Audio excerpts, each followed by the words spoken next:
So now Nintendo wants to be Disney. Nintendo have said it themselves. They are looking to become a multimedia company, no longer solely reliant on just video games. They'll be pushing movies harder. We already got a Nintendo Direct just talking about the Mario Galaxy movie by itself. President Furukawa's recent financials confirm multiple movies in development. So expect more talk of live events and the opening and expansion of more theme parks like Super Nintendo World Orlando, open in May 2025, as well as Nintendo retail stores, with 3 being opened just this year, in Taipei, San Francisco, and Fukuoka. They're quite literally trying to beat Disney. And this period that we're in now will dictate whether that becomes a reality or not. And I'll be completely honest with you, I don't want to see it happen. They need to be humbled, and they need to respect the audience that has gotten them even to the level that they are at. Without the passionate and loyal to a fault fan base, Nintendo would have gone under in the Wii U era. We'll see who wins out in the end. Nintendo's marketing team and army of white knights, or the sensible gaming enthusiasts and lifelong fans who care more about the characters and worlds of any Nintendo IP compared to the other side. Nintendo thrived by innovating, not chasing profit margins or cashing in on their established characters, but this is Nintendo's Disney playbook. So are you ready? Are you ready for my theory of what we're seeing now and what we will continue to see?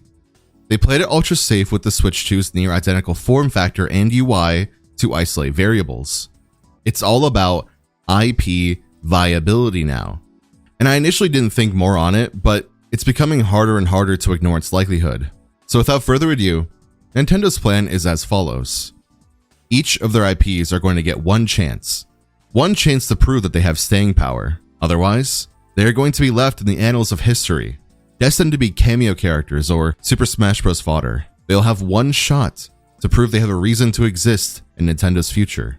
Donkey Kong already got his reinvention, with a complete redesign of the character and a new game that plays unlike any of the others in the series up until that point. It seems to have done okay so far. Is it up to Nintendo standards? We don't know yet, but I would probably guess yes.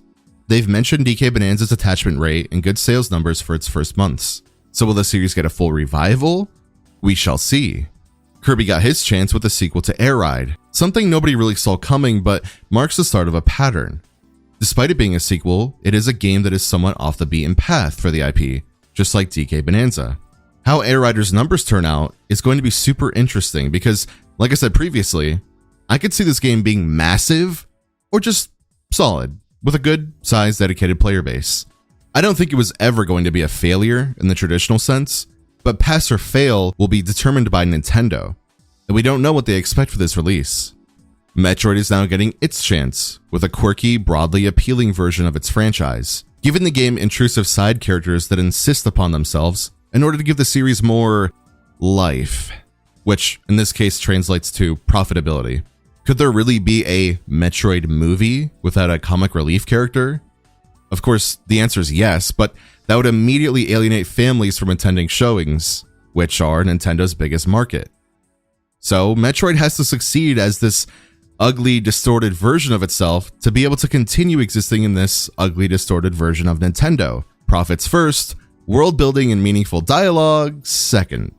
In the near future, it would not be unlikely to see a new Pikmin game that strays from the established format of the games thus far. Not necessarily a spin-off, but an entry that doesn't rely on what the series has been up until now.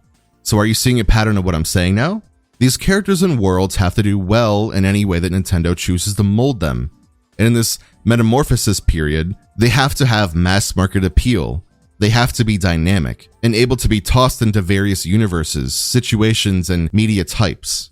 They have a need for their IPs to be able to be flexible, kind of in the way that Mickey Mouse is. Mickey, who has been a musketeer, a steamboat captain, a paintbrush-wielding protagonist, and a character that wields a keyblade, all without feeling cheap or overused. The balance is hard to find, and Nintendo's growing pains on the way there are kind of unbearable. Like, what even was that Close to You Pikmin short? That was weird. And I'm not even going to put it on the screen because multiple people have already gotten struck down by Nintendo for doing so. But if you've seen it, you can clearly tell that Nintendo is testing cute, flexible multimedia slop. And for series like Animal Crossing, they've already proved their worth. That's why they just give it a $5 upgrade pack, because they don't need to further test that IP for its staying power. It'll get a sequel eventually, but they don't need to put an effort into making a new one right now, especially when people are still buying this one. And on top of that, are willing to buy an upgrade. Proven winners like Pokemon, Splatoon, and Mario are going to remain untouched. Endless cash cows. They don't have to shake things up because they will sell well no matter what. Mario does tend to do things differently between games, not counting the New Super Mario Bros. Era, but Pokemon and Splatoon are on their own individual levels of complacency. I do think that the Splatoon devs put more work in compared to Game Freak with Pokemon, but if we're being totally honest here, the games are all pretty similar. And I like Splatoon. I think it's a great IP. I'm really glad it worked out with that one. I definitely prefer it to something like ARMS. ARMS to me has no staying power at all. I would be very surprised if we got another game for that series. I just really don't see a future for it, even with these new parameters in mind. There's just not a whole lot you can do with that universe other than what they already did. And yeah, Pokemon literally does not have to try. What else can you say about it?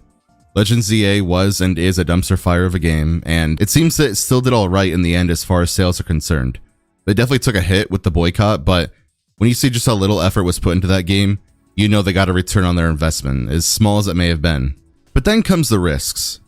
Earthbound, Star Fox, some kind of weird newcomer. I don't think it'd be unfair to say that Metroid is the most popular of Nintendo's B team, but anything below that threshold, who knows if they'll even be given the chance, let alone what it needs to be able to succeed in the face of their standards.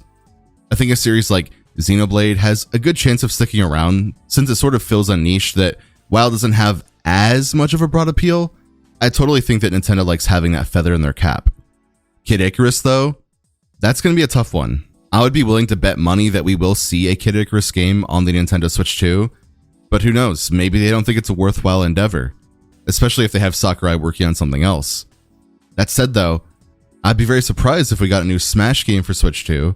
I think it's more likely that you'll see some kind of definitive edition that includes all the DLC characters, although the naming scheme would be tricky because you already can't use the word Ultimate. So, Super Smash Bros. Ultimate Definitive Edition, Super Smash Bros. Ultimate Super.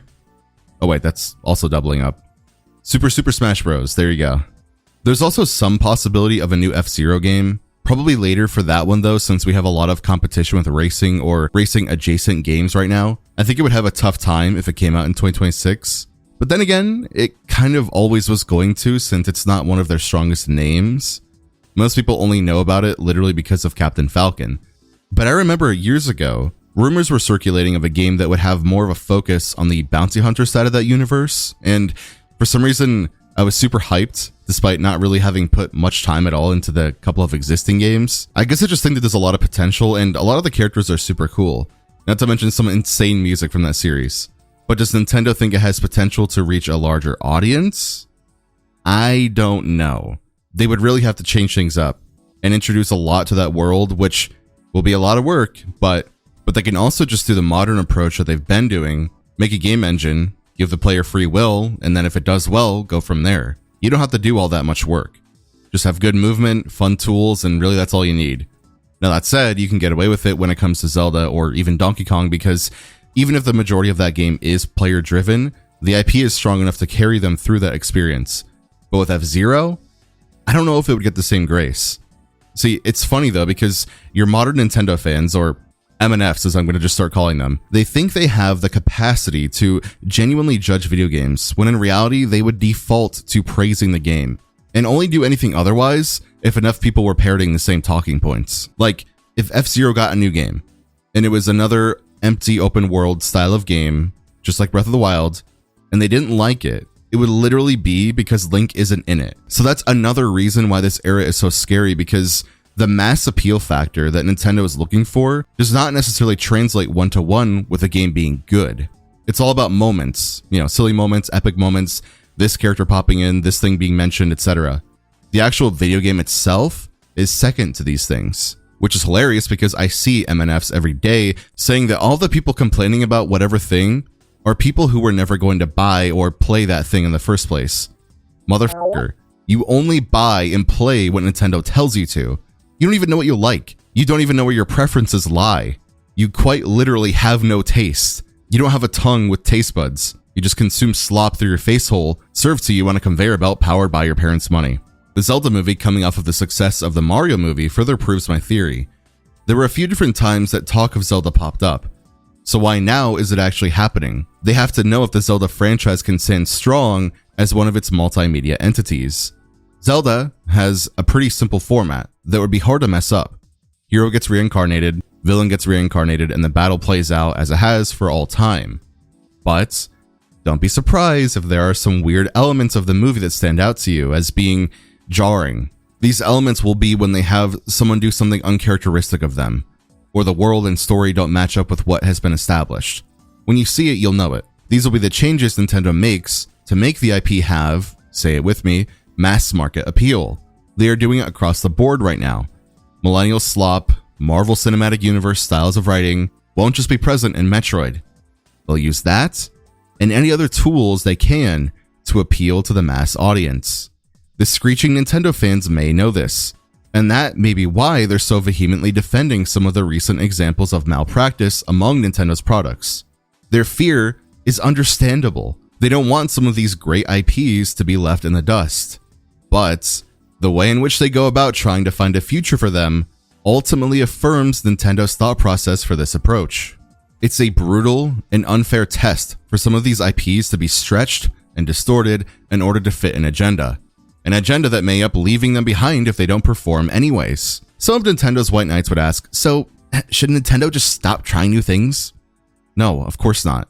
But the reason for trying a new thing should be because that new thing would be justified in that world, that brand, that concept, not just a tacked on afterthought only to be expanded upon if it makes sense monetarily. This metamorphosis decides Nintendo's soul. Is the company going to just become another Disney empire? Or worse? Which IP scares you the most? Comment below and tell me, because I am just as worried as you guys. My name is Goobles. Thank you very much for watching. Please consider subscribing, join my Discord for updates, and have a Goob day.